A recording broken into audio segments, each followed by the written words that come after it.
A very good morning, students. How are you? Hope you are doing well, and welcome to the another online classes. And as you all know that we are continuing with our future tense, and hope in coming days, in maybe today's and tomorrow's video, or day after tomorrow's video, in 2 videos we will finish this tense, and we will be going through exercises, and then we will go for the revision and everything. Okay. So yes, before that I want to tell you that जैसे already हमारे पास 3 जैसे future continuous, future perfect and future perfect continuous, ये 3 topic बच रहे हैं। तो मैं कोशिश करूंगा कि आज के वीडियो में जो है future continuous and future perfect complete हो जाए, ताकि नेक्स्ट वीडियो जो आएगा उसके अंदर फ्यूचर परफेक्ट कंटिन्यूअस कंप्लीट हो जाएगा। उसी के साथ कुछ एक्सरसाइजेस भी हम कर लेंगे, और फिर उसके बाद नेक्स्ट उसके अगले वीडियो से, यानी मे बी फ्राइडे सैटरडे से जो वीडियो आएगा उस वीडियो से हम लोग रिविजन वर्क स्टार्ट कर देंगे। हम लोग ग्रामर एक और बार देख लेंगे, यानी एक्सरसाइजेस वर्क देखेंगे। हम लोग लेटर और आर्टिकल कैसे लिखते हैं एक और बार रिवाइज करेंगे। उसी के साथ बुक के जो भी चैप्टर्स हैं, जितना हो सकेगा मुझसे आने वाले वीडियोस के अंदर मैं कंप्लीट करने की कोशिश करूंगा। फर्स्ट हम लोग स्टार्टिंग के चैप्टर्स कंप्लीट करने की कोशिश करेंगे, क्योंकि बहुत सारे जो न्यू स्टूडेंट्स हैं उन लोगों ने पुराने चैप्टर्स नहीं पढ़े हुए, तो फर्स्ट चैप्टर जो है, फर्स्ट 2-3 चैप्टर्स दोनों ही बुक के हम लोग उसको कंप्लीट करने की कोशिश करेंगे। बाकी का चैप्टर्स मेरे हिसाब से एग्जाम में भी आ चुके हैं, 1-2 बार FA1 FA2 में भी आ चुका है, और उसके साथ साथ आप लोगों ने पढ़ा ही होगा। ठीक है, बाकी स्टार्टिंग के जो चैप्टर्स हैं हम लोग उसको कंप्लीट करने की कोशिश करेंगे बिफोर एग्जाम। तो ऑलरेडी आपको सारी डिटेल्स पता चलो, आप लोग पढ़ रहे होंगे। तो let's start with the tenses, that is future continuous tense. Now future continuous tense जो है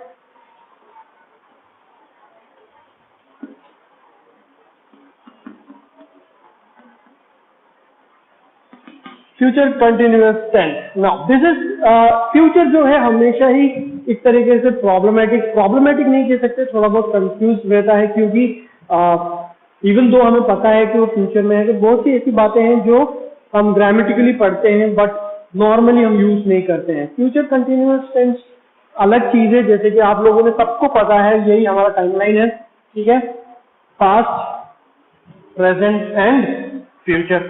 ठीक है, पास्ट, प्रेजेंट एंड फ्यूचर। आप लोगों को सबको पता है कि पास्ट कंटिन्यूअस क्या था, जो पास्ट में थोड़े दिन चला हो, प्रेजेंट कंटिन्यूअस जो अभी भी चल रहा हो, बोलते समय भी चल रहा हो, तो फ्यूचर कंटिन्यूअस भी वैसा ही है। फ्यूचर कंटिन्यूअस क्या कहता है? फ्यूचर कंटिन्यूअस कहता है कि कुछ टाइम पीरियड तक वो फ्यूचर में चलेगा, हो रहा होगा। राइट, वी नो कि ऐसा हो रहा होगा, टुमारो ऐसा हो रहा होगा, कल ऐसा हो रहा होगा, या अगले साल ऐसा हो रहा होगा। ऐसा जो हम बनाते हैं ना, वैसा वो चीज जो है फ्यूचर कंटिन्यूअस में आता है, कंप्लीट होता है। ठीक है, तो लेट्स स्टार्ट विद, ये तो इसका यूसेज हो गया। क्या है यूसेज इसका? सबसे पहले to indicate an action that will occur in a normal course. एक तो नॉर्मल मतलब डेली होता है, तो शायद अब हो रहा ही होगा, कल भी हो ही रहा होगा, ऐसा एक नॉर्मल कोर्स हो गया। Second, to indicate an action that will be progress at given point of time in future. एक पर्टिकुलरली हम एक टाइम पीरियड बता देते हैं कि इस समय पे कल ये हो रहा होगा। वो जैसे कि हमने पार्टी प्लान कर रखी है, ठीक है, और हम बोलते हैं कि कल नहीं, आज से 1 हफ्ते बाद ये वाली पार्टी यहाँ पे हो रही होगी। ठीक है, तो एक प्लान बता रखा है और एक पर्टिकुलर टाइम पीरियड दे रखा है कि इस टाइम से इस टाइम ये हो रहा होगा। ठीक है, फ्यूचर में। पर एक होता है कि नॉर्मली कोर्स होता है, नॉर्मल मतलब डेली हो रहा है तो कल भी हो रहा होगा। अंडरस्टूड? ऐसे 2 यूसेज है उसके अंदर फ्यूचर कंटिन्यूअस के। अब आपको पता है इसके अंदर जो है हेल्पिंग वर्ब कौन सा है? विल शैल तो हमेशा होता ही है, तो विल शैल के साथ will be and shall be, will be and shall be. और उसका मेन वर्ब कौन सा होगा? वर्ब की फर्स्ट, कंटिन्यूअस है तो वर्ब की फर्स्ट फॉर्म प्लस ING। ठीक है, दूसरी बात आप लोगों को ये तो पता ही होगा कि विल किसके साथ लगता है, शैल किसके लगता है। पिछले वीडियो के अंदर फ्यूचर जब स्टार्ट हुआ था तब मैंने आपको बताया था विल और शैल का यूसेज। ठीक है, किसके साथ लगते हैं? विल किसके साथ लगता है? Second person and third person. ठीक है, और शैल किसके साथ लगता है? फर्स्ट पर्सन के साथ। हमें ये हमेशा ध्यान रखना है कि विल हमेशा सेकंड पर्सन और थर्ड पर्सन के साथ लगेगा, और शैल हमेशा फर्स्ट पर्सन के साथ लगेगा। तो he, she, it, they and you, इसके साथ तो लग गया आपका विल, और आई और वी उसके साथ लग गया आपका शैल। ठीक है, आपको ये ध्यान रखना है हमेशा। कौन सा? ही, शी, इट और दे एंड यू। इसके साथ तो लगता है विल, और आई और कौन सा है वी, इसके साथ लगेगा आपका शैल। ठीक है, अगर मैं सब्जेक्ट प्लस विल लिख रहा हूं तो इसका मतलब विल के साथ ये लग रहे हैं, सब्जेक्ट प्लस शैल लिख रहा हूं तो उसके साथ क्या लग रहा है, ये लग रहा है। आपकी नोट्स में मैंने प्रॉपरली लिखा हुआ है, ऐसा ही लिखा हुआ है, बट बोर्ड पे समझाते समय अगर मैं लिखता हूं सब्जेक्ट प्लस विल तो आपको ये ध्यान रखना है कि विल के साथ ये लगेंगे और शैल के साथ ये दोनों लगेंगे। समझ में आ गया? आगे भी ये सब ऐसे ही चलता रहेगा, फ्यूचर कंटिन्यूअस में, फ्यूचर परफेक्ट में, फ्यूचर परफेक्ट कंटिन्यूअस में, ऐसे ही चलेगा ही। तो आपको ध्यान रखना है कि विल के साथ कौन लगते हैं और शैल के साथ कौन लगता है। ठीक है, लेट्स स्टार्ट विद और आपको ये तो समझ में आ ही गया है कि कहाँ यूज होता है। हमें पता है कि आने वाले टाइम में कुछ पीरियड, कुछ पर्टिकुलर टाइम पीरियड के लिए ये चल रहा होगा, ऐसा चल रहा होगा, उसके लिए हम जो फ्यूचर कंटिन्यूअस का यूज करते हैं। Let's start with affirmative sentence. क्या कहता है देखो, affirmative sentence.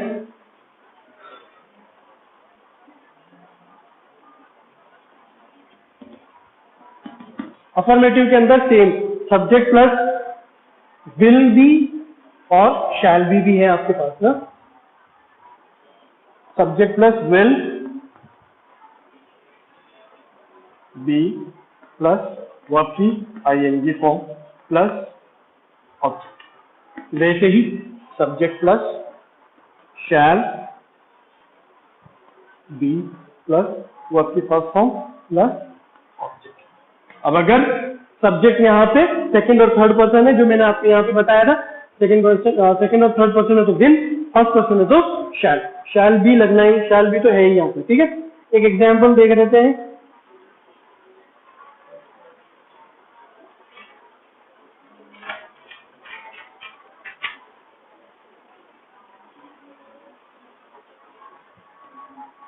She will be cooking food. She will be cooking food tomorrow. She will be cooking food tomorrow. कल वो खाना बना रही होगी। ठीक है, एक टाइम पीरियड है तो कल वो बना रही होगी। इसके अंदर she आया, will आ गया, will भी हो गया, वर्ब की आईएनजी फॉर्म आ गई, फूड टुमारो आपका ऑब्जेक्ट आ गया। ठीक है, यही चीज अगर हम नेगेटिव में चेंज कर देते हैं तो क्या होगा, विल के यहाँ पे नॉट लग जाएगा। आपको ये ध्यान रखना है, नेगेटिव में क्या होगा, नॉट कहां पे लगेगा, विल के बाद और बी से पहले, विल नॉट बी हो जाएगा। ठीक है, नेगेटिव सेंटेंस के लिए ये मिटा रहा हूं मैं, वापस से मैं लिख देता हूं। ये समझ में आ गया, ये तो आपका बन गया अफर्मेटिव सेंटेंस। अब अगर नेगेटिव सेंटेंस बनाना है,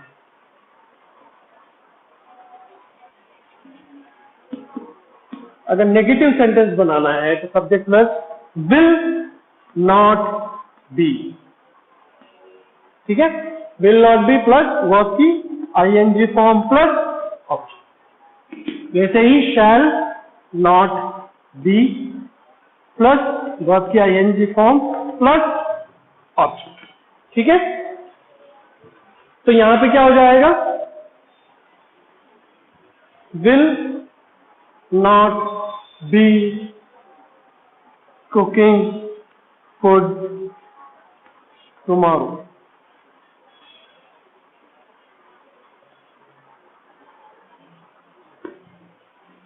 will not be cooking food tomorrow.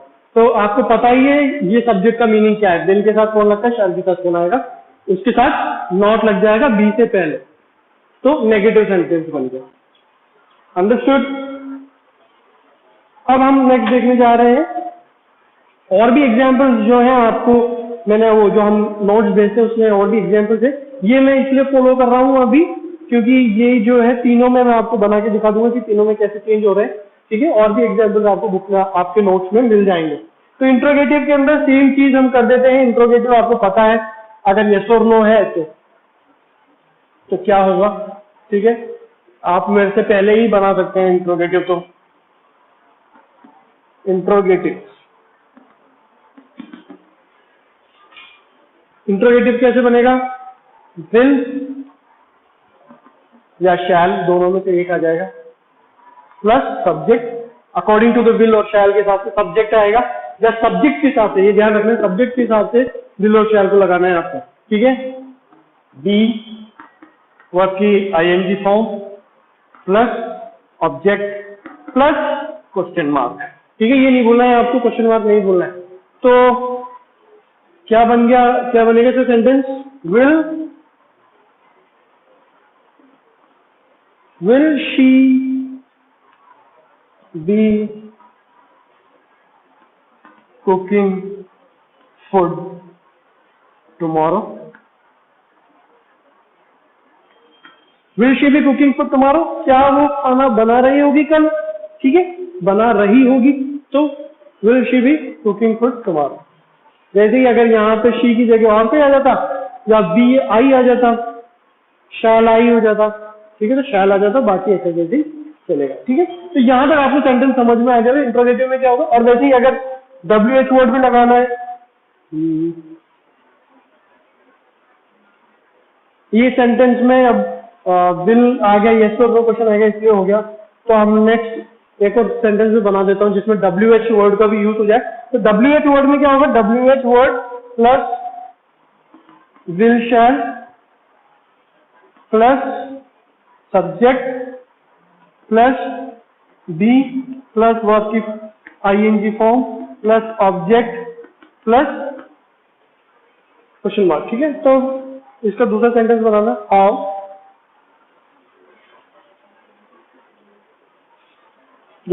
Long will they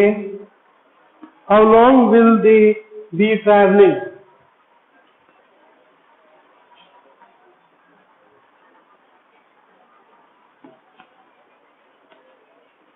how long will they be travelling. तो हाउ लॉन्ग जो है वो एक साथ है, ठीक है। WH वर्ड में हाउ लॉन्ग एक साथ है, कितना टाइम, एक टाइम पीरियड के लिए होता है, हाउ लॉन्ग एक साथ है, इसलिए पहले लॉन्ग आ गया। ये मत सोचना कि लॉन्ग ये अलग से कहां से आया, हाउ लॉन्ग जो है वो एक साथ है, क्वेश्चन वर्ड है वो, ठीक है। How long will they be travelling, वो कितनी देर और ट्रैवल कर रहे होंगे या कितना और ट्रैवल कर रहे होंगे, ऐसा हम लोग यहाँ पे पूछ रहे हैं, ठीक है। तो कुछ भी नहीं है, WH word will shall subject be ING form और ऑब्जेक्ट क्वेश्चन मार्क। आप लोगों को पता है कि वर्ब में वर्ब के आगे जो ऑब्जेक्ट लगना नहीं लगना वो कैसे होता है, आप लोगों ने, हम लोगों ने सबने जो है 8th क्लास में 7th क्लास में वर्ब के बारे में हमने जब पढ़ा था, तो मैंने आपको बताया था कि वर्ब के बाद ऑब्जेक्ट कब लगता है, जरूरी है या नहीं है, वो चीजें इसमें एप्लीकेबल है, ठीक है। यहाँ तक सेंटेंस कंप्लीट हो जाता है, इसके आगे हमें कोई ऑब्जेक्ट की जरूरत नहीं है, यहाँ पे काम हो रहा है। अगर ऐसा कोई होता कि इसके आगे सेंटेंस लगाना ही है, तो ऑब्जेक्ट लगाना ही है, तो हमें लगाना पड़ता है, यहाँ से काम हो जाएगा, इसलिए हमने ये लगाया, ठीक है। तो ये ऐसे आप लोगों को जो है फ्यूचर कंटिन्यूअस कंप्लीट हो गया। फ्यूचर कंटिन्यूअस कब यूज होता है, जब आपको पता है या आपको पता है कि कल इस टाइम पे या कभी भी आने वाले टाइम में, फ्यूचर में ये चीज कुछ टाइम तक चलेगी, ये वर्क कुछ टाइम तक होगा, कर रहा होगा, वो वाला जब आपको पता होता है तब आप फ्यूचर कंटिन्यूअस का यूसेज करते हैं। तीनों सेंटेंस बनते कैसे हैं वो मैंने आपको बता दिया। इसका हेल्पिंग वर्ब जो होता है वो क्या होगा, helping verb is will be shall be, ठीक है। विल और शैल कैसे यूज किया जाता है वो मैंने आपको बता दिया, और उसके मेन वर्ब जो होता है वर्ब की आईएनजी फॉर्म है, ठीक है। तो ये चीजें आपको ध्यान रखना है। अब जो है हम लोग अभी just now in this video itself we will be completing the future perfect tense. Future perfect tense भी मैं जानता हूँ ये थोड़ा सा लॉन्ग हो सकता है वीडियो, क्योंकि फ्यूचर परफेक्ट टेंस भी हम आज कंप्लीट कर ले तो अच्छा रहेगा।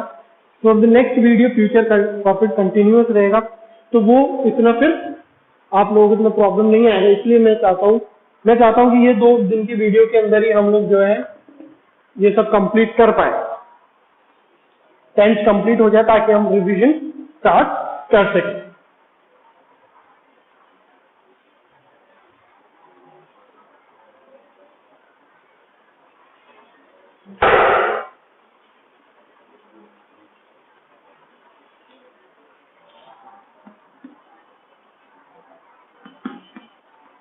फ्यूचर परफेक्ट टेंस, ना फ्यूचर परफेक्ट टेंस आपको सबको पता है ना, जैसे कि हमारा टाइमलाइन है पास्ट, प्रेजेंट एंड फ्यूचर, ठीक है। हम लोगों ने पास पढ़ लिया, पास पे हमने कहा पास में यहाँ पे कहीं कंप्लीट हुआ तो वो परफेक्ट है। वैसे ही प्रेजेंट में अभी अभी कंप्लीट हुआ है, यहाँ पे कहीं टाइम नहीं मालूम मगर अभी भी कंप्लीट हुआ है तो वो परफेक्ट है।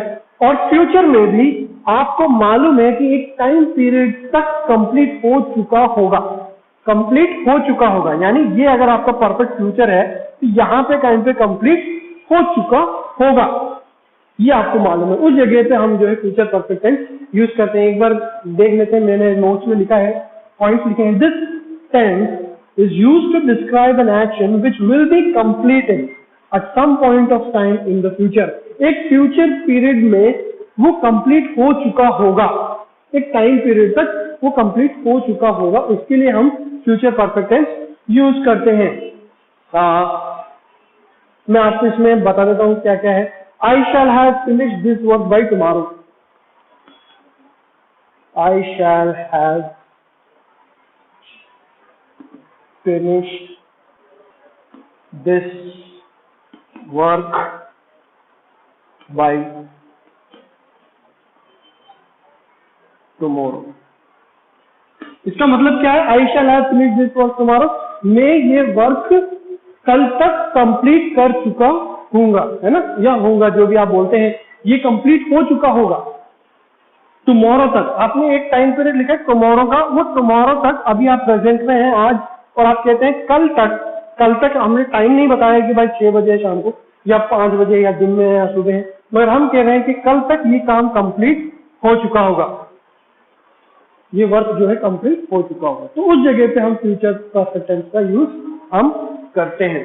ठीक है, इसके अंदर जैसे आपको इस सेंटेंस से ही पता चल गया होगा कि हेल्पिंग वर्ब कौन सा है इसका, will have, shall have.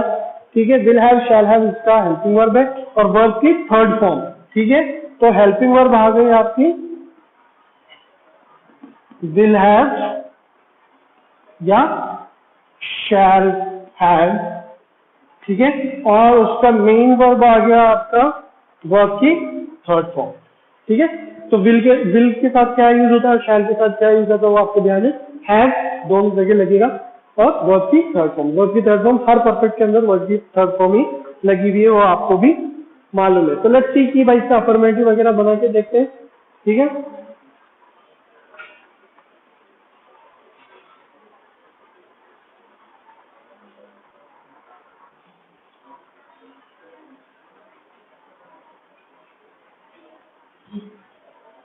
Affirmative sentence तो ऑलरेडी आपको मैंने बना के दिखा दिया है, फिर भी हम लोग एक सेंटेंस हम बना के देखते हैं। सबसे पहले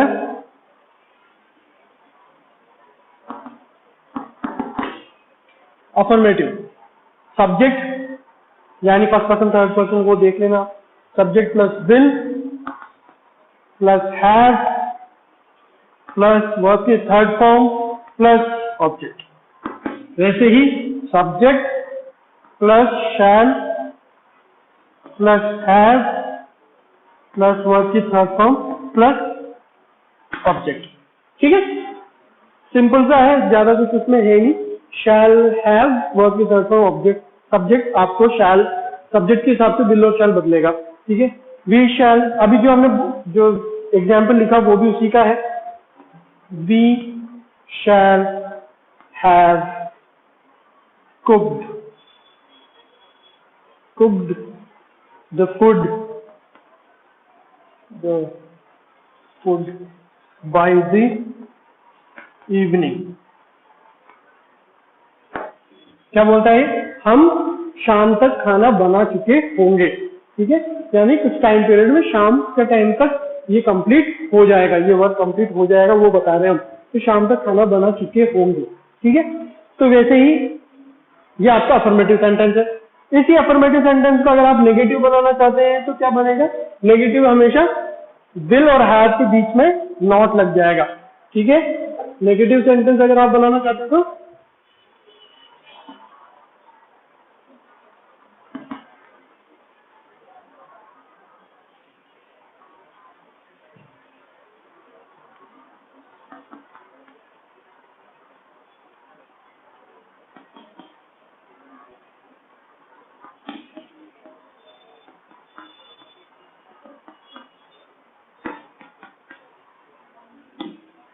we shall not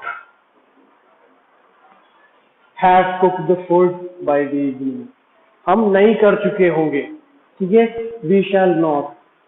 या फिर they will not have cooked the food by evening, ठीक है, by evening. या दूसरा सेंटेंस भी आप लोगों को मैंने एग्जाम्पल में दूसरा सेंटेंस भी दिया हुआ है, आप वो भी चेक कर सकते हैं, ठीक है. ये समझ में आ गया क्या हुआ. यहाँ पे नेगेटिव बनाने के लिए शैल और हैव के बीच में नॉट लगा देंगे, या विल या हैव के बीच में नॉट लग जाएगा. तो क्या बन गया, subject plus will not have plus verb की थर्ड फॉर्म प्लस ऑब्जेक्ट. अब आप लोगों का है नेक्स्ट और लास्ट है आपका इसका ही इंट्रोगेटिव. इंट्रोगेटिव तो आपको पता है अभी क्या होगा.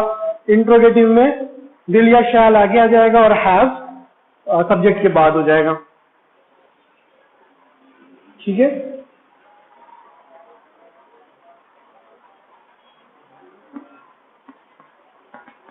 इंट्रोगेटिव में will shall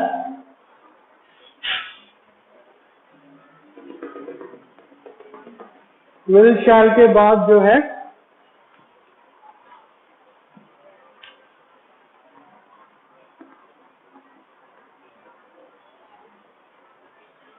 plus subject plus have plus verb की third form plus object plus question mark, ठीक है. या फिर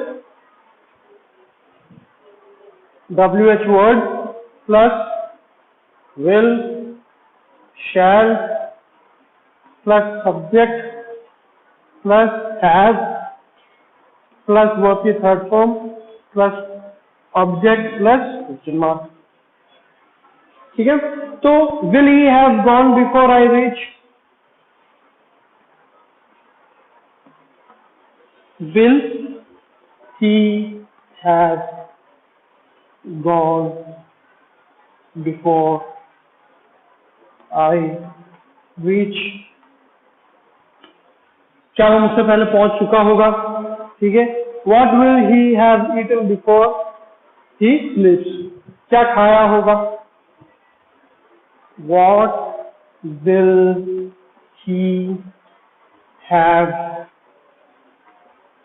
eaten before he sleeps? Question mark. तो इन सबका मतलब ये है कि हो चुका होगा. अगर आपको सेंटेंस पता लगाना है तो इसका मतलब जैसे यहाँ पे है विल ही, क्या वो कर चुका होगा, क्या वो खा चुका होगा, क्या खा चुका होगा, ऐसी चीजें मतलब उस समय पे होगा या नहीं होगा वो वाली बात है वहां पे, ठीक है. और हम कहना चाहते हैं कि ये वर्क जो है वो क्या जैसे मैंने आपको पहले बताया जो परफेक्ट फ्यूचर है, इसका मतलब ये है कि एक टाइम पीरियड तक वो कंप्लीट कर चुका होगा वो चीज, वो जो वर्क है या वो जो एक्शन है परफेक्ट के अंदर परफेक्ट फ्यूचर में वो कंप्लीट हो चुकी होगी, या वो कोई वर्क है वो कंप्लीट हो चुका होगा, ठीक है. वो चीज आपको ध्यान रखना है. Now there are so many sentences that we don't use in normal life में हम लोग वैसे सेंटेंस यूज नहीं करते. जैसे कि बहुत सारे इंट्रोगेटिव सेंटेंसेस हैं जो हम यूज नहीं करते, but still because of grammar portion एक पर्टिकुलर उसका एक स्ट्रक्चर है वगैरह सब कुछ है, तो हम उन चीजों को हम ध्यान से पढ़ना जरूरी है. तो वो चीजें हमें ध्यान रखें. अदरवाइज नॉर्मल कॉन्वर्सेशन में हम कई ऐसी सेंटेंस हैं जो ज्यादा यूज नहीं करते हैं, but for the grammatical as a subject हमें इन चीजों का ध्यान रखना है कि वो यहाँ पे कैसे काम करते हैं, ठीक है. तो आप लोगों का इंट्रोगेटिव फ्यूचर परफेक्ट इंट्रोगेटिव यहाँ पे कंप्लीट हो गया, यानी फ्यूचर परफेक्ट भी कंप्लीट हो चुका. I know the video has gone a little bit long, but it's okay क्योंकि अगला वीडियो फिर इतना स्मॉल हो जाएगा and from next to next videos हम लोग जो है रिविजन स्टार्ट कर पाएंगे. अदरवाइज ये जो वीडियो है अगर मैं आज भी एक ही पढ़ाता तो आगने वाले वीडियो में भी एक ही हो पाता और ऐसे फिर कंटिन्यू रहता, इट विल नॉट फिनिश, ठीक है. इसलिए मेरे को यहाँ पे थोड़ा लॉन्ग रखना पड़ा. आई बिलीव कि आप लोगों को ये समझ में आ गया होगा. फ्यूचर टेंस में एक और बात की फ्यूचर कंटिन्यू जो हम अगले वीडियो में करेंगे and then will do 1 or 2 exercises, then I will give you the revision work also, ठीक है. तो इतना तक आप लोग कंप्लीट करें, वर्क में आपको भेज दूंगा तो आप उसको कंप्लीट करें and stay safe, complete your work, study for your exams, prepare for your exams. आप सब जानते हैं एग्जाम्स हो रहे कैसे हो रहे हैं, सब जानते हैं आप, ठीक है? तो आपको उस हिसाब से प्रिपरेशन भी करनी है, ठीक है? Till the next video comes, stay safe, stay at home, do your work, prepare for the exams, study well. जो चैप्टर्स नहीं समझ में आ रहे हैं आप ग्रुप में दे सकते हैं, सर ये वाला चैप्टर रिवाइज करा दीजिए, I'll do it, ठीक है? कोई बुक का कोई पोएम है, कोई चैप्टर अगर आपको नहीं समझ में आए, यू कैन ग्रुप में डाल दीजिए, सर ये वाला रिवीजन के टाइम पे ये वाला चैप्टर आप प्लीज समझा दीजिए, and we will do that, ठीक है? तो ऐसा भी आप कर सकते हैं, ठीक है? Till the next video, thank you and bye bye.